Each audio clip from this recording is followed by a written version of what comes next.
Hello, Hey, everybody. live We are people. live and in colour, it seems. We are missing a Mr. Trashman, but he will arrive when he arrives, as per usual. And Nutty walks into the kitchen the moment we go live, as per usual. Every time without fail. And then she gives him the fingers every time without fail, too. And Baz with a resub. Look at that. 31 months. Holy shitballs. A long time. But yes, so here we are on another Sunday. It is not officially a VTM stream, however, it kind of is. It's as I said down the bottom there, you can see we're going to do a story recap and Q&A. Mina has joined us, aka Sarah Barnett, who was part of quite a number of episodes, I think, heavily in season 2.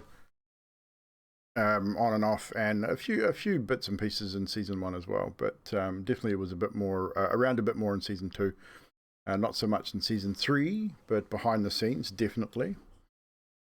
And yeah, so obviously any questions you guys have as our community about the story, definitely let us know. Tag any one of the anyone in the chat, but be easier if you probably tag me, then I can actually see it come up in the chat, and we can call it out. Culprit with a giggity. What's up, dude? I knew I'd forgotten to do something. I'll turn those off before I forget. Again, but yeah, so don't hesitate in asking any questions about the story from start to finish, or this particular season. First off, I think we'll probably turn it over to Baz anyway, and if I don't know if you prepared anything, but didn't mean to kind of put you on the spot, but if you would just give us a brief overlook of the story, like essentially what happened from start to finish, kind of thing. Just a brief sort of whatever you can give us. Doesn't have to be brief. No worries. It only needs to be brief. I can do brief. Sometimes I can do brief. I normally can't, so. So we began season 1 with episode 1 with an announcement, basically a gathering of kindred in the Camarilla court in Elysium. The prince was announcing that he was tired of basically the other kindred groups pushing into the areas of Melbourne which the Camarilla owned, and he was putting together, or him and his sheriff were putting together, a group of hounds which were at most of our players. There was on that very same night an explosion with someone trying to, what it would seem, assassinate the prince, and therefore the hounds spent the most of the first season, which I think covered about a week and a half at best, of story, basically trying to find out what happened, who was actually attacking the prince. And they had a bunch of leads: werewolves, SI, could it be the Anarch? And so they had a bunch of leads to follow. During that time, they met a couple of NPCs, Billy and Jenny, who they interrogated and hurt. And the characters, the players felt sort of through their characters, learned about the characters and who they were during this time, learned about each other's characters. And then by season 2, the first Elysium had been pretty much infiltrated and destroyed, and they'd moved into a secondary one. The prince, what it seemed, the current prince, Leslie Taylor, had been murdered by one of their own, and a few of them had witnessed that. And they began to make deals with Van Diemen, one of the kindred, I don't know what you'd call him, a seller of ideas, a seller of goods, a seller of information. Upon that discovery, for over a week or so's time, they also learned that Jeremy, a character who they'd met in the first season, was possibly a shape-shifting mongrel who was killing people. And it only happened in the third season, which I believe is about the 4th week in total, if we were looking at like weeks of that they played. They managed to solve most of what was going on, figure out that the SI, who had another kindred called Mary Wade, were behind most of it, and work out that Marco the sheriff was actually none other than, and I think a few of them guessed at the beginning, none other than the main culprit who was stabbing the prince in the back because his father had been killed by the prince way back in the living days. So with that, they'd saved Mary Wade by end of season 3, and Mary Wade was pretty disgruntled in the way the masquerade had been disgraced, would be a good word for it. And that's basically where our 3 seasons ended, with things being discovered and Mary Wade taking the helm, leaving the current kindred on the run for the most part. And that's about right, I guess. Yeah, that was pretty good. And just on that note, with where we ended up, just even if you want to give just a quick brief sort of overview of what we ended on that last session, sort of who was at what point at this stage, because as we just touched on, yes, there, we had some of the kindred that were under a blood hunt order, and others not so much. So just a quick brief sort of recap. No on worries. That as well. So within the final episode, Pip, one of our resident Malkies, who was quite, I guess, angry at the Sabbat originally, tried to take them out only the night before. He basically went there, under the guise of getting help from them and not selling out his mates. He basically said that he had killed Jax and Zane, and he gave himself to the Sabbat for protection. Zane set his couple of buildings that he had basically as havens up, set them up to explode, or at least one of them too, so it looked like he had died. And for kindred, final death in a blaze of fiery glory. And it would turn out that Echo, the want-to-be prince, had been dethroned by Mary Wade, and it was also over with the Sabbat where Pip was.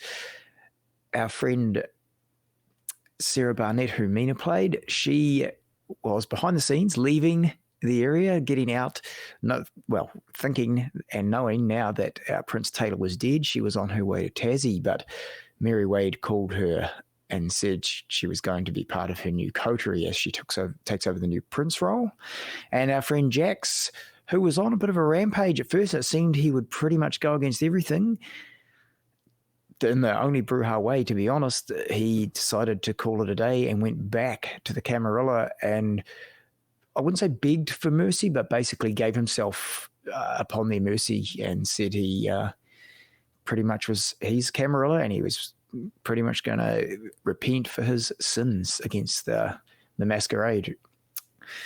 I think that about covers it. Yeah, and Isaac Graves as well. Isaac. So yeah, he didn't actually give me much to go on what he would be doing, but generally he would have disappeared because of the Camarilla chasing him. He was one of the ones that was announced. And now I'm getting confused. Aaron was one of the ones that was announced as the blood hunt.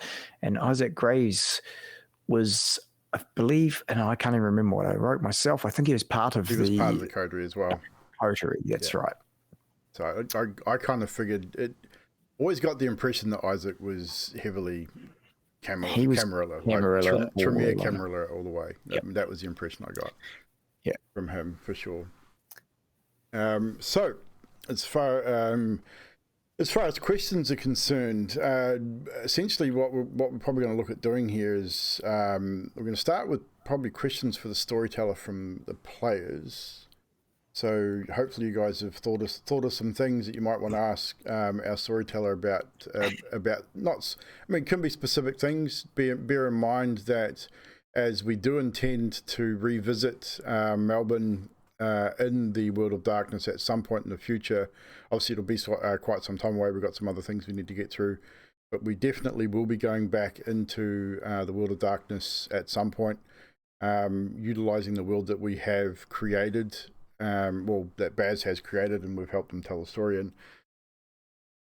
there may be some things that he may not be able to tell us because it may pertain to things in the future. So just bear that in mind a little bit as well. Chat, same thing to you. Any storyteller questions?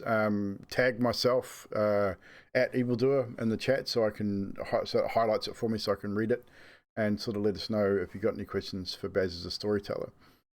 So, has anyone got a question that they want to start us off with? I know Mina's got probably a dozen at least. So, anyone, Trash, I know you're eating, we'll give you a few moments. I'll turn it over to Grim and Mina first, and chat if you guys got anything as well. But any questions you guys have got for the storyteller to kick us off?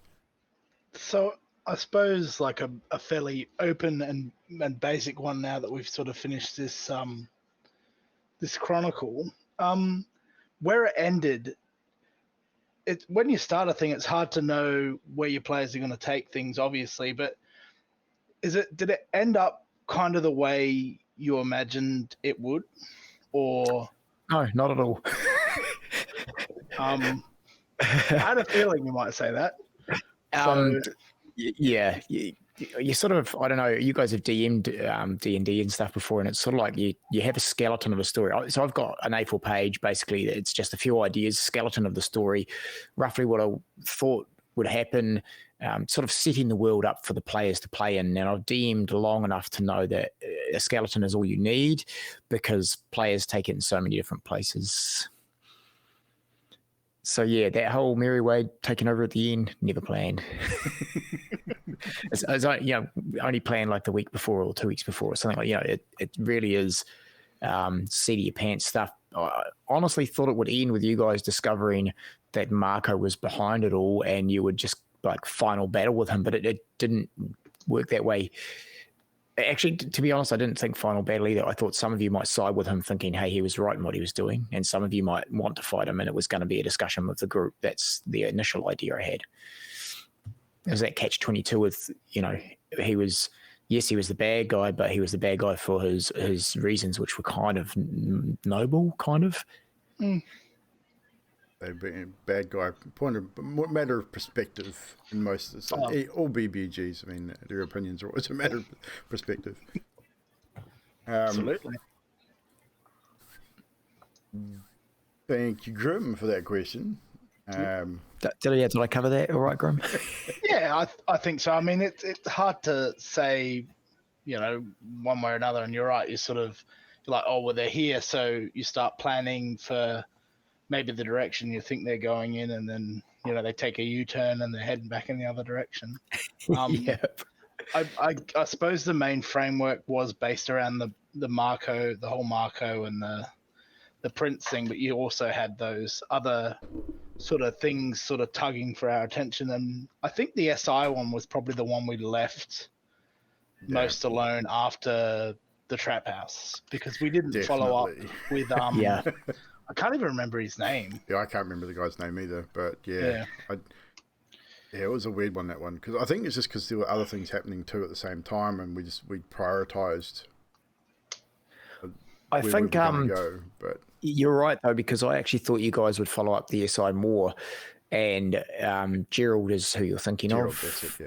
Yeah, and I think for me, I had avenues that I threw at you deliberately at the beginning that I thought you guys will follow what you want to follow, much like I say in the D&D setups I do. It's like collecting quests, but it depends who writes down what and how dangerous things are. So at the beginning, I thought you guys are really going to delve into the werewolf scenario of it, because there was a bit of that at the start. First couple of episodes, there was talk of werewolves, and there was a fair bit of talk about them actually. And I thought, oh, well, here we go. And so I started prepping stuff about werewolves, and then you kind of never ventured back to that either. After you got your first few answers, you seemed happy that wasn't it. And then the SI I thought was going to be a huge thing, so I had some plans for that. But you're not wrong. It kind of pushed the Anarch way more to begin with in that first season, second season. Definitely. Just to follow up on that question, an add-on question from me. As we know, many of us that have DM'd and storytold, that obviously players do that. They move you in a particular direction that you may not be prepared for. Any one or many player actions that really took you by surprise and really sort of threw you for a loop that you just weren't prepared for, and sort of had to sort of scramble to maybe come up with an idea to sort of deal with it. Yes, probably everyone at some stage or another threw me a loop, and more than once, I would say. one that stands out for me was from Echo, behind the scenes more so too. She basically, Jenny was put in your dungeon, or was in your dungeon at one episode, and you were going to be questioned in the next episode, and she got a hold of me, the auntie got a hold of me behind the scenes and said, hey, this is bad for me and the Sabbat, because obviously we found out that Echo was part of the Sabbat in the end. Yeah. And she knew that Jenny could give her position away. And she said, I need to end her. And I said, well, you need to figure out a way. And a few days later, she got a hold of me again and said, right, I'm going to use this ability. I made her roll a bunch of dice in behind the scenes, off screen. And then when it played in game, it depended what you guys rolled. And it worked out really good that everyone left when they did. And then she flipped me a quick DM and said, now. and so that was 100% one of those things where you just have to roll it at the time and hope that everything sort of sounds good in the story. And then obviously the following game where you guys are going, well, how did she get in there? Who, how did Jenny die? Well, and no one could tell what was going on. And at that stage, I don't think you guys had too much of a clue on Echo's position. I had my suspicions as a player. Like it was, for me, I think I pegged Echo as a potential threat really early on, but that was me as a player, so I had to be really careful as what I knew as a player versus what Jackson knew, and that made it really hard. But Jackson also was in that position. He didn't trust a whole bunch of people anyway, and because of his security background, he was always very wary of everyone in this coterie, considering we didn't know each other. We were sort of thrown together without knowing who each other was and backgrounds and things like that. So it became a very mistrusting thing right from day one, I think, for everybody. I think the other thing is your guys, people you knew. Like I had your backstories and little bits and pieces, and then you like someone, Aaron would say, "Oh, I'm off to see." I can't remember Mick and his friend. And I was like, oh shit, okay, now I've got to find, I know what they are in the backstory, but I don't really know too much in depth about them.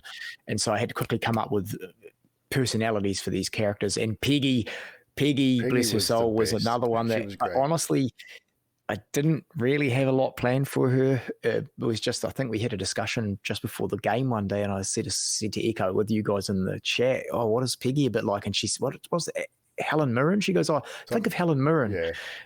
And I was like, man, I don't really know that actress too much, but I sort of I think you got it pretty good though. Like you hit it on the head, I think, with Peggy. She was such a cool character. And the other thing to catch me out was those bloody Malkies. Everything the Malkies did was out the game. Like, how do I deal with this? Awesome. I don't know. You guys kept the game hilariously fun. Mina, have you got a specific question? I'll give you a question now, and we'll trash after he's fed his face a bit more. I got a couple, but I'll stick with the one that's probably been going around in my mind the most. How much of the background stuff, because I was mainly a background character, especially in season 3, how much that influenced the story going forward, especially with the raid that was going on? Quite a bit, actually, Mina. You actually, all of you had a bit of background stuff going on, but yourself, Echo and Isaac spent a lot of time in that. I say a lot of time. I spent a lot of time reading through and rereading through some of the messages you guys sent to try and make sure it fit, and to try and make the story work without forgetting certain people's things, because it's hard to remember everything. Me and you had plenty of back and forth, especially through season 2, and then there was quite a bit in season 3 just with the SI stuff, as you know. And I think it did help. It actually helped me with the story. I had, like I say, I have skeleton plans, and then I just add to those skeleton plans as each episode goes by. But having those background things from Echo, from Isaac, from yourself, and even Jack's, Pip and Zane had background things at certain points, that were integral to making things work. And I can delve into a bit of some of those later as we get other questions, I imagine. If not, I'll allude to a few of them. But generally really helped in that sort of story making, especially the Van Diemen stuff. you guys were pretty good with your behind the scenes, what you wanted to give for them. Is it okay to have these items to give to them? Where would we get them from? Because we had to make sure it seemed like you could get them in something realistic. So. Yeah, and I kind of went with the World War II backstory of Sarah for the paintings. You know, there were missing paintings. You cannot get them. They don't exist. Therefore, they have no monetary value. They only have collector value. So they technically don't exist. Yeah, and that's the good thing about it. You sort of could do a bit of digging. And I see Holly says you did well, Storyteller, but I appreciate that. But it really did. The whole cast were doing enough behind the scenes that it made things flow so well. Like I say, with those, just digging up some real life artifacts that could be used to coerce Van Diemen, or even just the names of people that related to other people in life or in their story. That if I could have done it all myself, but then the characters would have seemed disjointed and. Yeah, it just worked, So I think that's the key, though. When you get a good group, a good player group, and a good storyteller that all do their own research, for want of a better term, but just do their own sort of looking into that type of thing. Like we knew we were set in Melbourne. We knew, obviously, you were using names from history as well, which you'd been quite clear about right from sort of day one. Yeah, I've got a list of those for later on too. If people are interested. So you were using people like names from Australian history. I think one of the items that I used or that Jackson used to coerce Demon was a Ned Kelly pistol. It wasn't his actual pistol; it was his brother's pistol, which was sold at auction. I did a bit of research into it, and the pistol itself was sold at auction, sold for X amount of dollars. So it made it quite feasible that. In that timeline, that Jackson could have been the person that had purchased that item and things like, because he was a bit of a collector himself. Yeah, he obviously had the finances behind it, as his resources was 3, so it was quite high. And that was the other thing, trying to figure out how much money someone has in these sort of games, because obviously money is not unlimited. We talked about that a few times. I think between the cast, once again, right before games went on, or just after games went off air, and I remember sort of saying it's hard to gauge because the book says give or take this much, give or take that much, and when you're spending money throughout the game, you've got to be earning it too. So it's all in the back. Otherwise, you'd have a boring. For me, it'd be a Sims style game because now Jackson's going to work and I think the finances thing is very similar to D&D. Obviously, gold and D&D is slightly different to what we're looking at here with a real life economy and a sort of things like that. So obviously, when you look at characters like Jackson, he had a business which is a very successful business within the Kindred realms. So there was obviously going to be that cycle of funds through that business. You had Zane, who obviously was a thief and spent a lot of time spending other people's money, which was kind of cool. I mean, again, an awesome concept that in today's society makes perfect sense that there is possibly people out there that have the skills to do that, move money around within shell corporations and make things look like they're there when they're not there and all this sort of stuff. Because I remember, and Pip, because Pip didn't have a job. Well, he did. He was at the library prior to that. But I don't think I ever heard Grimm talk about once buying something, like through the entirety of the game. Mostly Ubers near the end there. Yeah, I mean, and I would imagine that he would have, I mean, because you said the hounds were on some type of retainer anyway, weren't they? Yes, correct. There was an agreement at the beginning about, mostly spoken to Aaron about how much money they were getting paid. And the idea was Aaron that you had the one that was most interested in the money, so it made sense. So Trash, now that you're sort of finished wolfing down some food, any single question, just anything you can think of that you wanted to ask the storyteller before we sort of get into some round robin questions here? Love the fucking story. That's not a question. That's a statement. Thank you. Actually, I was happy how it went. Really happy how it went. Oh, nothing that was bothering you, like, oh, what happened to that person or what happened to that character? I didn't know about that. Even just a general question, something that may have stood out to you. With that, as I said before, because we had so many things thrown at us, we kind of got steered around and all that, and just lost interest. So, and that's the Malky through and through. Yeah, that's fair. Pretty much. I suppose I'll throw it over to Storyteller. Storyteller, have you got a question for any one in particular, or the cast in general, that something that you've thought of that you might want to ask us? Well, chat, I'm turning over to you. Have you got any questions for the Storyteller? Now's the time. Chuck them in the chat. And while they're doing that, yeah. So I guess for me, each player, every player that's here, I guess it's that case of, because I know I sort of knew roughly what was going on with each character, so the secrets of the character weren't quite, I guess we had them out in the open behind the scenes. But for me, it's how did your characters for you, did it go the way, because when you go to play a character, it doesn't always work the way you think in your head. Yeah. So did you think the way you played your characters the way you were going to play it, or did it change because of the story? Or that's my main, because it's hard to tell what you initially planned for a character, right? I'll start with Trash just to put him on the spot. Yes, he changed. Yes, absolutely. what again? Just to extend on that, what was your intention for Zane, and what did he end up? Sort of what was the rift between what you intended and where you ended up with Zane? Yeah, that's a good way of asking it. That's exactly how I meant it. What I intended, I can't remember, but how he ended up, a scared little shit. Yes. I wasn't expecting him to be a scared little shit, basically.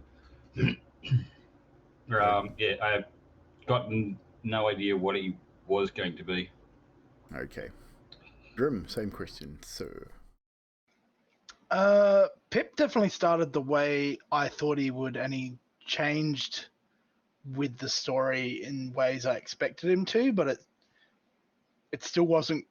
I don't think he was quite a fair way from where he started. So, and I think being affected by the story and the things that were happening made sense. But I definitely came in playing him the way I was expecting to play him, and for most of the story he was that way. But yeah, and I think it's the strength of the Storyteller that it was easy for me to push him slightly further down, being at least a little bit different from when he started. So definitely thinking about where he would go from where he's at now, to be honest. And even though Sarah was a bit part character to a certain degree, obviously it's probably part of this double question for Storyteller and Mina.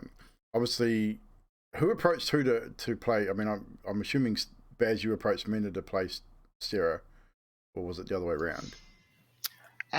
Sarah was my creation, but Mary Wade and the friendship with Mary Wade was Baz's, and that's where it changed my character, I think.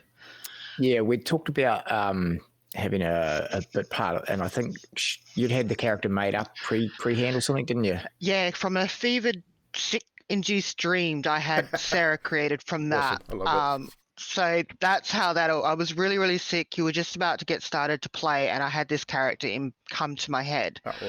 And I gave Baz the character sheet from what I'd worked up and mocked up. And he said, all right, well, what we'll do is we'll have her be a friend of you and Mary Wade are friends, and you're trying to find her. And we kind of leaned heavily into that. That's probably about the only thing that changed how I was going to play Sarah, other than the fact that she'd never got Jenny. She's still pissed off about not getting Jenny. Extremely pissed off. But at the same time, she's political because she's Venturi, but she didn't want to be in the limelight of political, which goes against her lineage. So, she's supposed to be out there, and she was with a Bruja again against her traditional lineage. So it was played how I thought it was going to play. It just was, towards the end, it became very clear that she's very much behind the scenes, manipulating things in the story that way. So it kind of worked out how it originally was intended to, just didn't start off quite how I wanted it. Yeah, definitely enjoyed the character. She was played very well. Was I what you expected, Baz? I don't think I had pre-imagined expectations.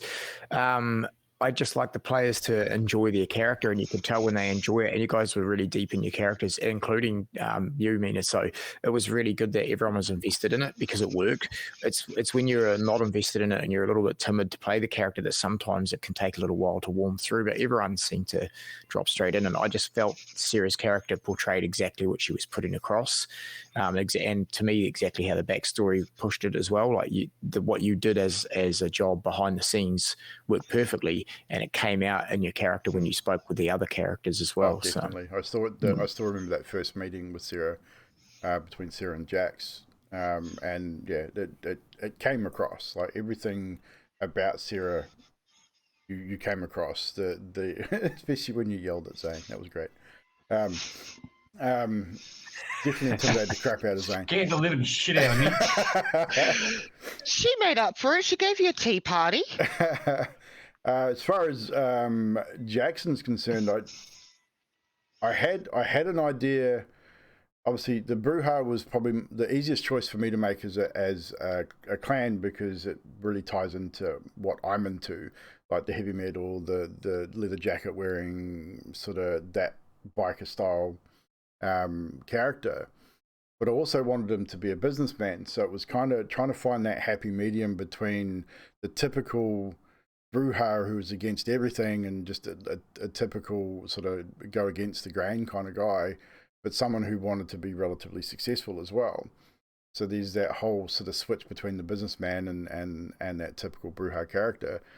And it was tough. I think I swung a little bit on where I started with him into something that was a little bit more comfortable, where at moments he came across as quite level-headed and sort of calm, but then just at moments just snapped for no reason or just reacted in moments. He became a very reactionary character, which is kind of what I thought Bruja was more like in my mind. I mean, I haven't watched a lot of other stuff that has a typical Bruja in it, outside of like LA by Night, where you had obviously Erika Ishii's character. I think Taliesin also played a Bruja in that for a couple of bit part roles. So, yeah, I think Jackson sort of, for me, started in one way and sort of twisted to something slightly different throughout it. And definitely, I liked the way where he ended up and sort of how he became that very reactionary character, rather than just your typical leather-clad kind of guy. Yeah. Oh, that's good. Yeah, no, I did definitely like watching the characters grow throughout the story was awesome, and that's sort of what made me wonder, did they pan out the way you expected? So no, good answers. And a quick question from the chat, I just said it was back to the cell phones issue. Drax asked how many cell phones were destroyed during the entirety of it. So, man, I don't know if you went back and watched all the VODs. I did not, but I can tell you roughly how many Jax went through. And I can give you roughly the rest through my recaps. Yeah, I'm pretty certain that Jax went through about 6, maybe 7. Okay. Yeah, so I clocked him at 7, and I clocked the rest of the crew at about 4. So it's 11, but it could have been up to 13 because my recaps weren't really detailed. I was just reading the recaps quickly and trying to jog my memory on who broke what during each episode. Yeah, I know Jax went through quite a few. There was 2 on the night of the boat attack. Yes, 2 alone that night. Well, because one ended up in the water with me, so that was kind of an accidental one. Yeah, not as many as Drax thought. Yeah, it wasn't. Pip lost 2. Yeah, Pip lost 2 at least. I think Zane only went through 2 or 3 as well. No, he went through more than that, surely. I got, like I said, I got to, my guess was 11, but with the ones I couldn't remember, probably about 13. Didn't you have one blow up in first season? That was that was Phillips' one, wasn't it? Phillips' one, yeah. But yeah, it's. But I know he went through like 2 in the last 2 or 3 in the last episode, or the episode before, in that last season, 3 or 4 episodes. And in the first season, you guys all changed one once, so I'm probably a little bit behind the gate there, but it'll be somewhere in the teens. It's not that high. I would say between 15 to 20 at most. I'd say 20 would be the top end across all characters. And that's not including ones that would have been swapped out and the ones that are actually destroyed. Probably I'd say between 15 and 20. Yeah, Just to Drax, give you an you're estimate. obsessed, Drax. Definitely a little bit. So with that, then, any questions from player to player about specific things? I'm going to start with this one. And it's going to be for Grim about his books. Now, Mr. Grim, did you have these titles ready to go before each episode, or did you have a list pre-starting? Did you always intend on leaving a book at every person you decided to eat, or was that just something that you sort of come up with as sort of you went along? So I had a short list written out, and every now and again after a game or even a D&D session, I'd be like, oh yeah, that'll be perfect for a book title. The leaving the book thing was something I saw in LA by Night. It's the bit part Malky. He leaves money because he feeds on sleepers too. Yeah, I did. I remember that. He leaves money, and I'm like, well, Pip's not leaving money. And I thought, no, it'd be good for him to leave something. And at first I thought about library cards, and I'm like, nah, that's weird, and it wouldn't make any sense. And like a random library card turns up, I'm like, that's not very interesting. So I thought I'll just give him books. And at first I was thinking about like actual real books, and sometimes I would go that way, but mostly I thought, nah, it's good to sort of tie it to different aspects of the community, whether it be other D&D campaigns or outside of that. There was which a book you did about, quite well. Do you still have that list by any chance? Yeah. I've sort of, and I'll probably still add to it just for the sake of it, because it just amuses me. But it was pretty funny. Some of those titles were good. Definitely. Yeah, and it's just something that grew while playing. It wasn't something I planned early on. I had planned him to spout Dewey numbers more often, and I realized how insanely difficult that was going to be to just start dribbling numbers out and not take away from the story. And I just sort of lost that pretty early on. I thought, no, that's not going to work at all. So I made him eccentric in other ways that were easier to manage and possibly more humorous to people watching. Definitely, 100%. So anyone else got any questions for another player while we're here? Even another question from the Storyteller who's got other questions as well. But Trash, you got a question for someone Did I annoy Jax? Did I annoy Jax enough? Well, I think that was pretty fucking obvious. Zane, the thing is, I think the Jax Zane thing, it wasn't so much that that Zane annoyed Jackson. It was more Jax didn't really like Malkavians anyway. That was kind of something I'd gone into the story going, okay, well, he's not going to have a lot of Malkies around him, so he's going to be a little weirded out by them. Not so much annoyed by them, just that he finds them strange and a little bit unpredictable. But Zane's quirks and the things that he did were definitely getting on Jack's nerves often, which is why he got punched in the face quite early, because it was just the stupid things like giving away the Haven, which was a dumb thing to do, and that to Jackson, if you look at it from a military standpoint, if that had been a soldier under Jackson's command that had given away their position, potentially threatening the lives of the squadron, and in a wartime situation, he probably would have had your shot. So Zane was honest. So that's kind of how I played it. Was more that militaristic style outlook on that sort of stuff, that you were a liability to the coterie a lot of the time. Yeah. So that's why Jackson was always really short with you and was always very specific about what he told you and what he didn't tell you, because he just didn't trust that you weren't going to give information out.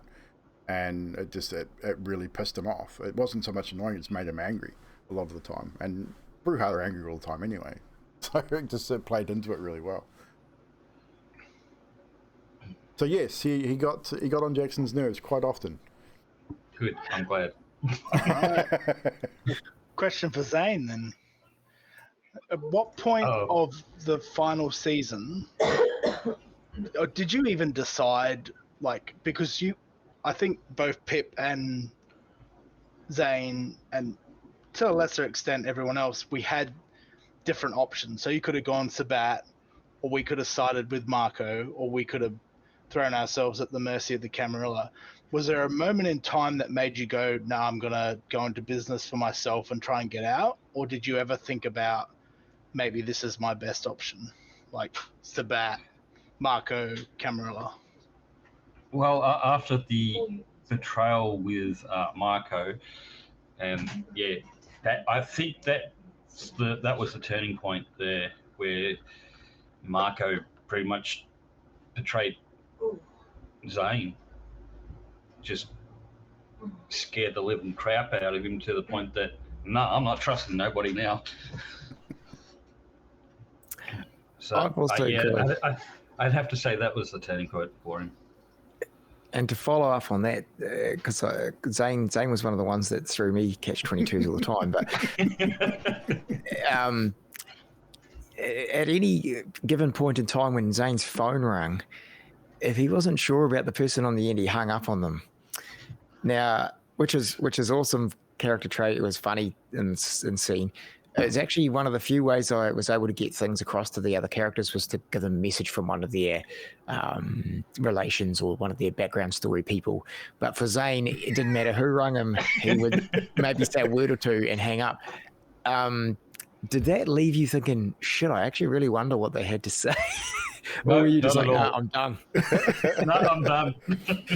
I would have to say that would have been the most frustrating part of dealing with Zane, was trying to get a conversation going with him, even face to face. You try and get a conversation going with him, and he'd just shut you down with something you said or something you did, or just hanging up on you. He'd shut the conversation down so quickly, and it just left you thinking, well, fuck. It was great though. Like, it was good. It was really good for the story, and it was really good for character sort of development and relationship. But it was really frustrating at the same time. Yes, it worked. I have no idea.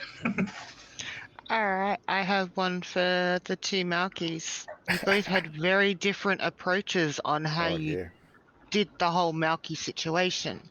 And neither one of you went into the whole stereotypical traditional way of a Malky that you see often played. What was your approach to your Malky side of you? I'd have to go with the game, Vampire Masquerade, the game, the Malky, and that, loved it. And pretty much the fact that they're semi-crazy or crazy, I just played on that aspect of it being crazy. Crazy and paranoid. Is that the Coteries of New York game you're speaking about, or are you talking about Bloodlines? Bloodlines. Yeah, I was going to say, because there's a character in Coteries of New York that's very like yours, except she... the text-to-speak girl? She's talking to she's doing all this weird computer shit in her room in the back of some seedy place, and I'm like, God. And I thought of that immediately when I first saw Zane and he's getting into the whole tech thing. But I do remember the Malkavians from Bloodlines as well, so I can definitely picture that. For me, I sort of went with some of what I understood in real life. So, dealing with anxiety, and especially social anxiety, and sort of being always sort of like off to the side, and then what that would look like if you turned it up to 11. So those things that you do to get out of social situations that you think, instead Pip would say them. And just weird stuff that you sort of think in your head. Instead of thinking it, he just straight out do it. And I think most people can relate to they'll think something and like, oh no, there's no way I'd do that. And I'm like, well, Pip's not going to just think that, he's going to do it. And it's not going to matter what it is. Zero filter. In your mind too, Grim, just to follow on from that question, in your mind, did Pip do that in life before he was a Malky, or was that something that he did a lot in his mind and then once became a Malky, a kindred, it came out more?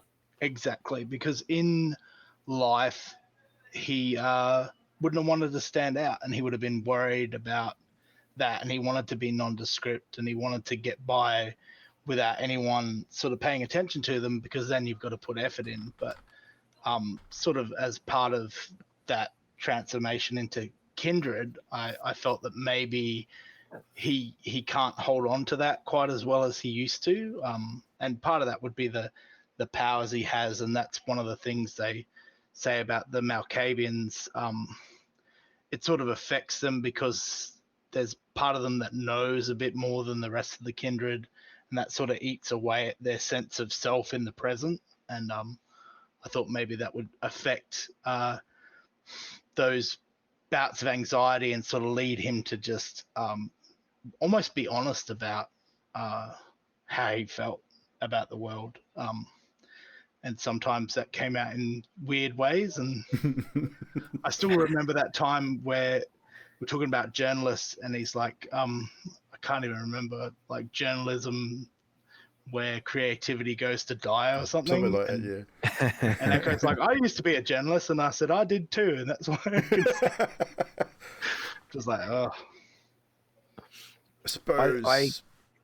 Sorry, just to elaborate on that. So when you guys were talking with the council, and you went up to Mary Bryant, the Malkavian Primogen, and because I didn't know you were going to go and talk to any of them, I just assumed you'd leave the Primogens alone. They're too high up council. So I had rough, brief names for them and roughly where they'd come from, what they'd done.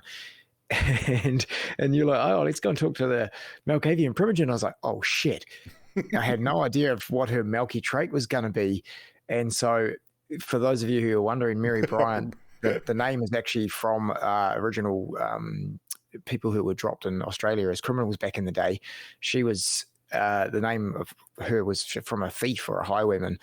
She was born in Cornwall. She was put on the boat basically for robbery, assault, and theft. And it was basically noted that she would randomly stab people back in the day. And so I quickly read my little splurge. You guys are going to talk to her, and I'm like, fuck, I'm just going to have her with. Yeah, well, I just thought I'm just going to have her with a person who hangs out with her that can just be stabbed, because I'm looking at Zane, I'm going, right, he's out the fucking gate crazy.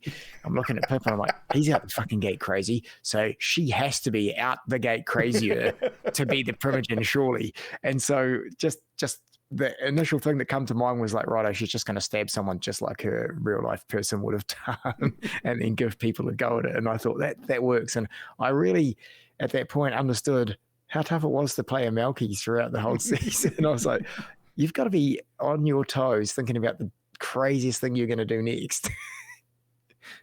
Yeah, I mean, it was so much. It was fun. That was definitely a lot of fun.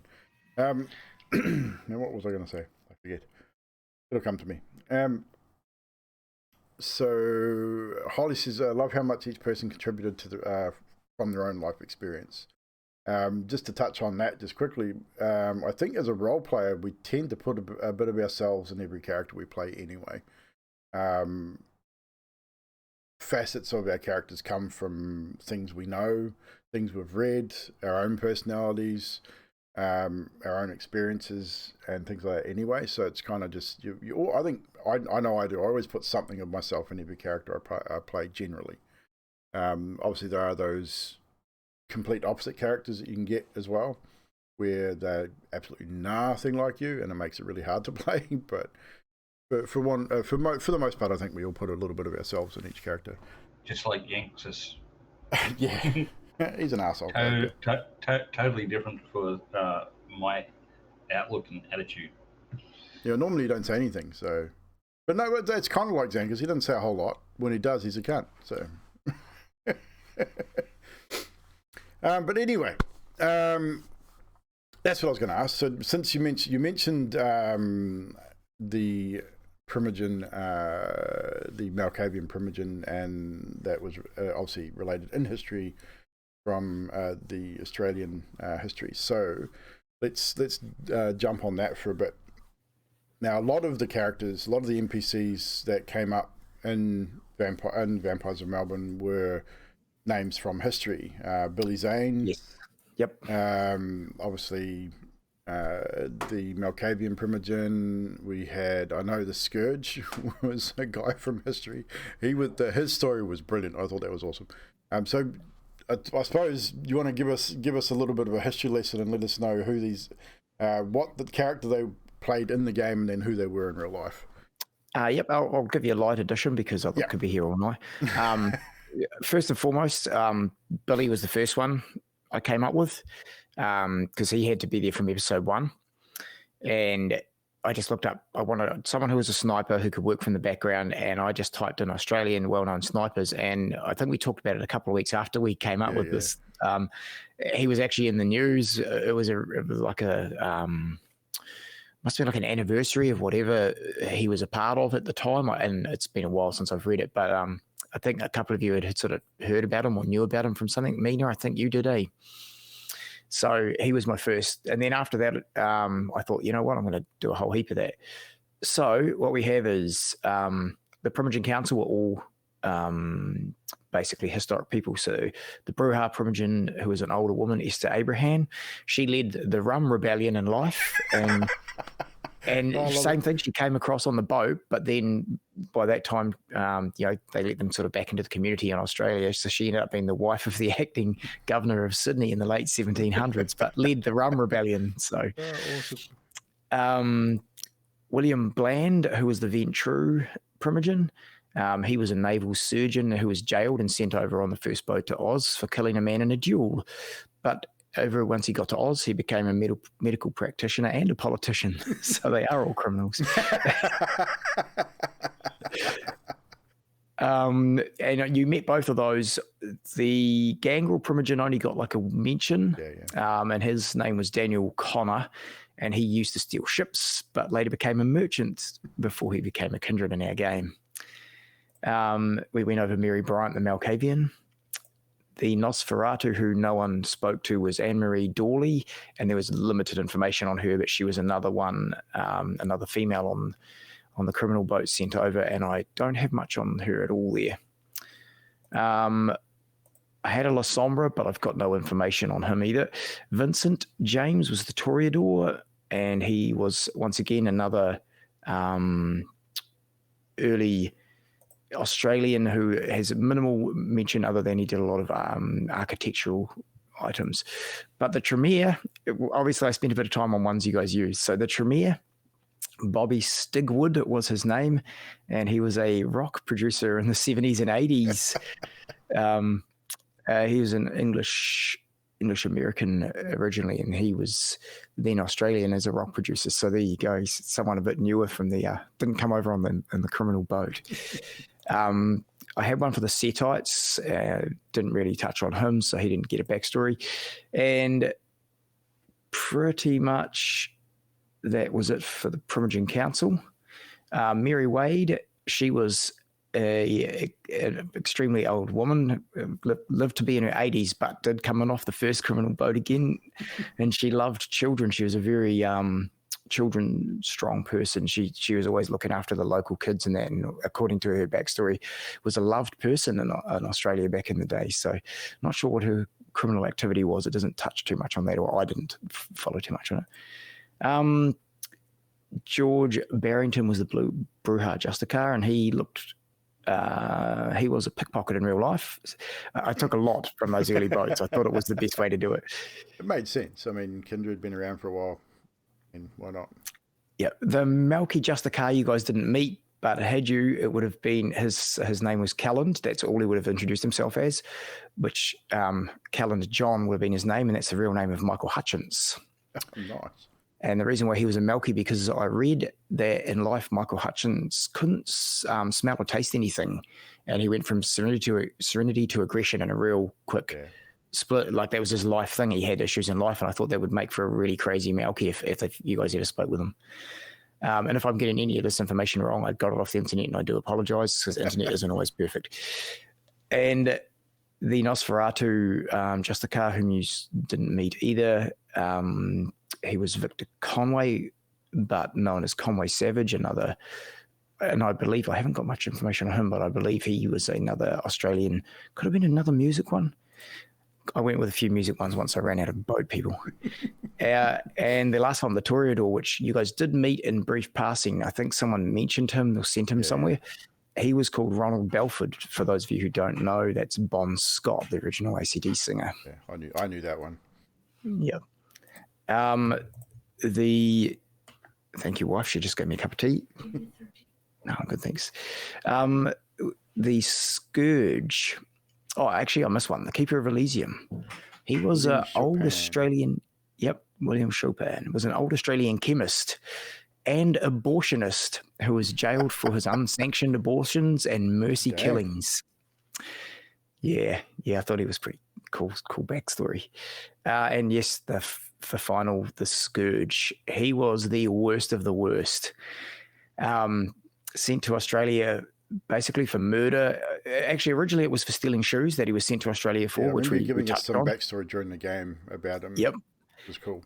He was put on the boat to Australia for stealing shoes, and I thought that's crazy. Why would you do that? But obviously he had more going on, because once he got to Aussie, he escaped. They actually escaped with a bunch of other criminals, and they one by one were eating each other, him and the other criminals.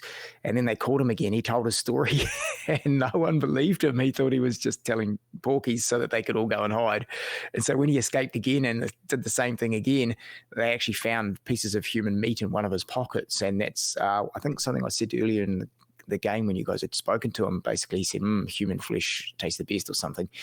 That's something he said when he was That's what he said, right? His last words before he was hung. Yeah, man flesh has the best taste or something. Yeah, absolutely. It was crazy. Man, absolutely crazy dude. So yeah, that's a little bit of background on them. So there you go. Some background on the actual history stuff. I suppose. So at the end, what I'll get you guys to do, or what I'll get us to do as players, just want to go over what I mean. We sort of touched on a little bit with Zane about what made him decide to do what he did. I wanted to go into a little bit more depth about where our characters were at the end of the season, sort of why we made the decisions we did. Why want to sort of touch on maybe why Pip decided to head to the Sabbat and do what he did. Why Zane, I mean, we kind of figure out why Zane kind of wanted to obviously disappear and become, just disappear, but we'll just touch on a little bit more. Sarah obviously had plans to disappear as well, which were kind of screwed up a little bit by Mary Wade, so we'll touch on that a little bit as well. So Grim, if you want to rock us off with that one, sort of, obviously we saw Pip at that final episode come back to Jackson's Haven. There was a bit of a conversation back and forth there where Jax pretty much said, I'm out of here. I'm going to leave you this haven. I'm going to leave you some money. Spoiler alert.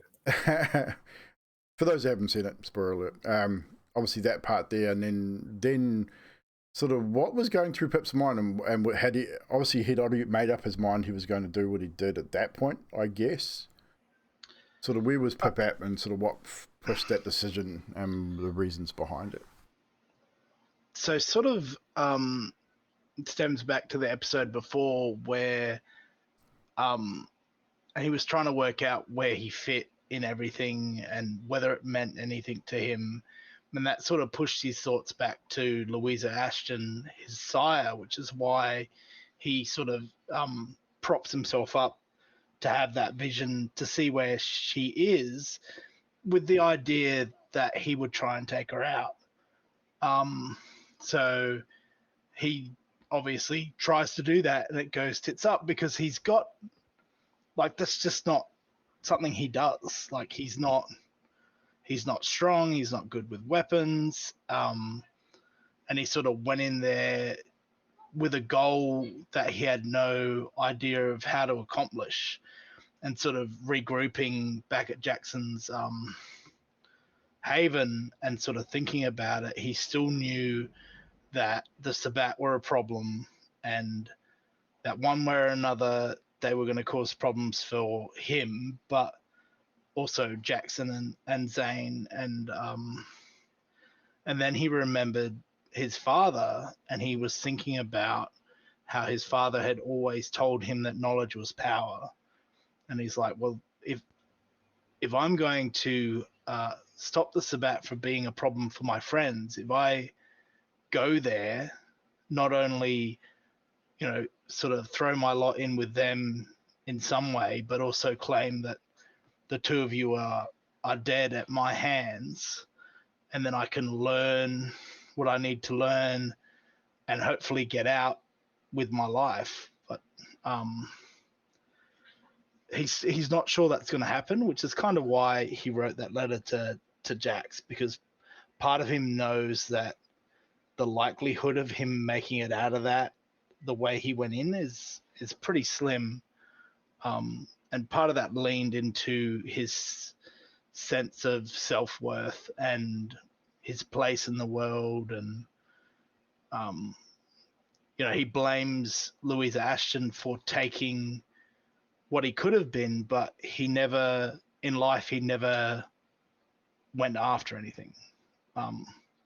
So in life, he felt like he was nothing, and in death, he didn't want to be nothing still. So that's why he ultimately makes that choice. But yeah, I mean, it was kind of. I mean, I had the inkling that was kind of where it was at. Did any point? I mean, I'm not sure whether Pip had ever considered asking for help, like literally, like going either back to Elysium and the council, or even Jackson. Did you or Pip ever consider that option, saying, hey, look, well, I want to get her. I know I can't do it by myself because I'm not physically capable of doing that. Knowing Jackson's skill set and the people that Jackson knew specifically, was that ever an option for Pip to have Jackson help him accomplish that goal, perhaps? I don't think it ever was, because he sort of saw himself in a lot of ways as a liability, but also it wouldn't have meant her final death wouldn't mean anything to him unless he was responsible for it. He wanted to take everything she had with his own hands, one way or another. And one day maybe we'll know whether he does. Who knows? Pip may get that wish. I mean, and this is the kindred world after all, and the most unlikely kindred can grow very, very strong indeed. That bit Baz gave me about Sylvia Plath at the end sort of gave me a vision of what he might try and do afterwards. He is gonna try and get out before it's too late, because he's, Baz already gave the idea, like, you'll be one of us. And he's like, well, I can't hang around too long. I'm going to have to get out. And he knows that he could try and find Sylvia Plath, and she's given him the way and the tools to do it. So that's sort of where his head's at now, as you left him, he's trying to hold on to everything he is, so that when they try and make sure he's one of them, he can sort of fight it off as best he can, which, who knows? We'll find out, maybe. Who knows? You never know. True. So, Ms. Mina. So, obviously, you had, well, not you, or you and your character, Sarah, had plans after Leslie was definitely final death to leave and disappear and run away, do whatever you did. And obviously Baz threw a spanner in that works, and brought you back in with your friend, with her friend Mary Wade. So I know you and I sort of talked about this a little bit behind the scenes as well, about what Sarah was planning, because I mean you were definitely looking at getting out. So when Leslie was killed, any ties she had to have to the Melbourne Camarilla pretty much died with him. And when he was suspected as being dead, so she went to Van Diemen, Inspector Van Diemen, he gave her property in Devonport, and which is good because that helps her human business, where she extracts human trafficking organizations, gets big bucks, big money, nice information go into accounts of people of illegal nature, so she doesn't really have money, but she can get money kind of deal. Which is part of the reason why Mary Wade was integral to part of her operation, which is why she was getting her out. And Echo being Prince at the time, she's like, I don't want any piece of this shit. I'm out. I'm gonna grab my second and go. And do all that kind of stuff. And I'd already made preparations for it to possibly happen and everything like that. She was kind of steering clear of Marco because there was already animosity a little bit between them because he didn't like the fact that she had Leslie's ear. Just little things like that was going on. And she's like, I don't have to put up with this shit. My main reason for staying with this Camarilla branch is gone. I'm out of here, but I got to get Mary out first. And that was the full season 2 and season 3 was all about getting Mary out and then her pissing off, and that was the whole goal of it. So when Mary was all of a sudden Prince, I went, shit, like this, and then he said Sarah's name. I'm like, oh fuck, am I dead or what? What the fuck have I done?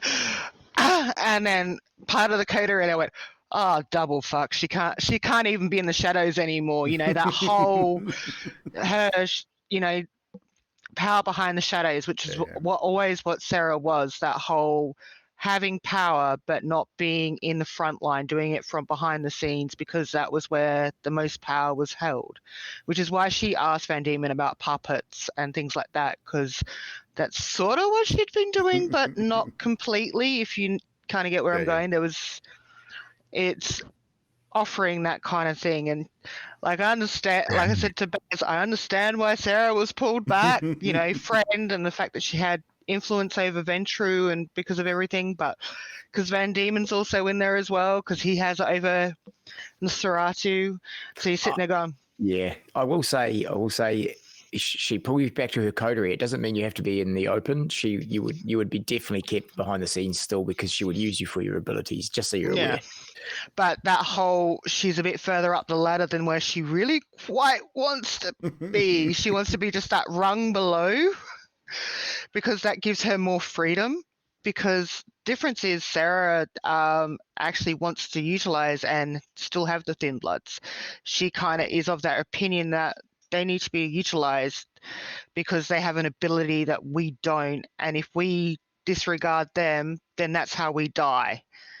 That kind of thing. So she's trying to keep that political peace between Thin Bloods, and Mary going all out war on them is a bit, and yeah, just that whole, where do I go from here? How am I going to spin this kind of, and even though the chronicle's over, my brain's still working. How am I going to spin this kind of thing? Like, how would she spin this? So, yeah. Trash. So obviously we saw Zane pretty much on the run or in hiding pretty much the entirety, probably the last 3 or 4 episodes of season 3, moving money around, making sure that he was well hidden or attempting to making sure he was well hidden. And then obviously we saw him do his thing to ensure that he wasn't chased. Whether that worked or not, who knows? There is that obviously remains to be seen. That's the mystery of it. So where was Zane's head at? Obviously, what was, so you said that turning point, there was a turning point where he decided to go into hiding, which is obviously after, I think it was Marco confronted him at Elysium, was when he left Elysium and took off. To sort of take us through that moment, and then where Zane's head was at after that, and what his entire plan was leading up to that last sort of part. Plan? What plan? What are you talking about? Plan? No, exactly. No plan. Well, even what Sean, what he was saying is, what you were thinking, but even like, what do you think he would have done after that? Like now they think he's dead. Where is he going to go back to Cam? Is he going to seek out the Sabat? What is his plan from that point? Even if you don't have much prior there.